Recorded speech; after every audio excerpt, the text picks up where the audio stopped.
सना चौहान को भी बहुत बहुत बधाई और शुभकामनाएं केडी एडवांस टॉप क्लासेस संस्थान की तरफ से। 176 रैंक से सना वो सेलेक्ट हुई है इस आरजेएस एग्ज़ाम में। एलएलबी जयपुर से ही की है 2020 में सना ने। जेएलओ 2023 दिया था और 72 रैंक से जो है वो सेलेक्ट हुई। वर्तमान में ये सेक्रेटरीट में इलेक्शन डिपार्टमेंट में जेएलओ के रूप में वो पोस्टेड है और अपने यहाँ से ही सेलेक्ट हुई है। जेएलओ में भी सना दोहरा जो है वो रिज़ल्ट, डबल रिज़ल्ट है वो दिया सना ने, पहले जेएलओ में और दोबारा जो है वो आरजेएस में।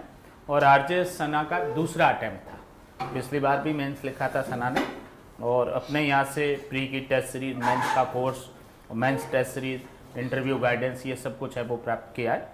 और किस तरीके से सना आपने ये एग्ज़ाम है वो क्रैक किया, क्या खास आपकी तैयारी रही जिसमें कि आप इतने हार्ड कंपटीशन के अंदर जो है वो अपनी सीट निकालने में सफल हुए, आप स्टेज पे आए और कोचिंग की तरफ से रखे गए वो सम्मान को स्वीकार करें और उसके बाद जो है अपनी व्यू रचना भी बताएं।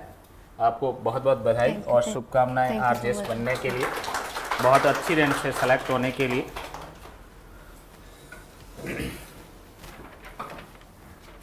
सना चौहान आप कैंडिडेट्स को है वो बताएगी कि किस तरीके से है वो तैयारी की और सफलता है वो अर्जित करने में ये है वो सफल रही। यस सना बताएं। Good afternoon everyone. मेरा नाम सना चौहान है। जो सर ने बता ही दिया है कैसे पढ़ना है, क्या पढ़ना है, ये आपको सर से बेहतर कोई नहीं बता सकता। मेरा पहला अटैम्प्ट रहा क्योंकि शायद मेरे पास सर की गाइडेंस नहीं थी। सेकंड अटैम्प्ट में जब मेरा मेंस नहीं निकला तो मेरे friend Mahavir Saini 3rd rank थी जिनकी, उन्होंने मुझे बोला आप केडी सर के पास जाइए, वो खुद आरजेएस एक्स आरजेएस रहे हैं, तो उनसे बेहतर तो कौन ही गाइड कर सकता है। तो मैं सर के पास आई, सर की मैंने मेंस की टेस्ट सीरीज़ ली, अपने आप में इम्प्रूवमेंट किया। मैंने सर की प्री की टेस्ट सीरीज़ ली। तो जब जेएलओ के एग्ज़ाम्स आए तो मैंने थ्रू आउट जो प्रिपरेशन किए 2022 के बाद वो मैंने सर के नोट्स से किए।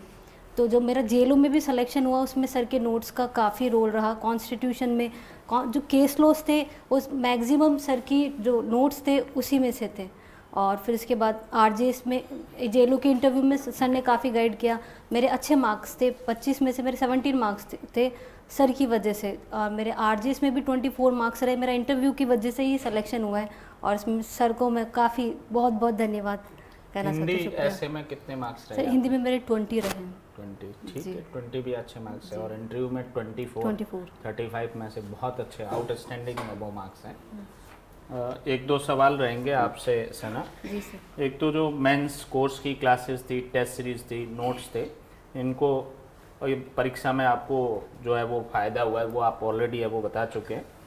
अच्छा, नए कैंडिडेट हैं इनको क्या मैसेज देना चाहेंगे? ये अपनी तैयारी किस तरीके से रखें कि ये भी वो अगले साल जब एग्ज़ाम हो आपकी तरह यहाँ के खड़े हो और दूसरे स्टूडेंट्स को मोटिवेट करने की स्थिति में आ जाए? सर मेरा ये मानना, खास टिप्स हो वो बताइए आप है वो स्टूडेंट्स को। सर पहला हार्डवर्क तो है, हार्डवर्क सभी करते हैं। जो दूसरी सबसे जो कॉम्पिटिटिव एग्ज़ाम में जो मस्ट चीज़ है वो है पेशेंस। आपका क्या पता पहले अटैम्प्ट में नहीं हो, वैकेंसी 3 साल में आए, 4 साल में आए, तो वहाँ आपको पेशेंस रखना पड़ता है।